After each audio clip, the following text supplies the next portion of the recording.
Practice করবি। তোকে বারবার বলি লম্বা লম্বা লম্বা লম্বা না, সরি, ভালো করে সুন্দর করে চকচকে ঝা চকচকে গোটা গোটা হাতের লেখা করতে। ওকে, এরকম হাতের লেখা ছিলি ভেবে কি হবে? এই ভেবে এরকমই তো হাতের লেখা হয়, সবাই তো এরকমই লেখে। আর তুমি লম্বা লম্বা হাতের লেখা কোথা থেকে শিখলে মা? তুই আমার হাতের লেখা নিয়ে ভয় করছিস? তুই আমার পারবি এমন মতো হাতের লেখা করতে?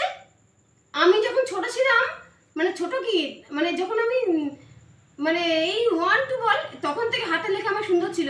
হাতের লেখা আমার সুন্দর ছিল বলেই মানে হাতের লেখা কেউ আমার দেখতো না, এমনকি আমি নিজে হাতের লেখা পড়তে পারতাম না, অন্য কেউ হাতের লেখা উদ্ধার করতে পারতো না। তুমি এত সুন্দর হাতের লেখা লিখতে, তোমার হাতের লেখা লোকে পড়তে পারতো না? ভালো। আবার মুখে মুখে চোপা করে আমি ওটা বলেছি?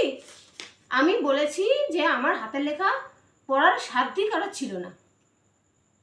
ভুলভাল বলবে এবার তর পাবে।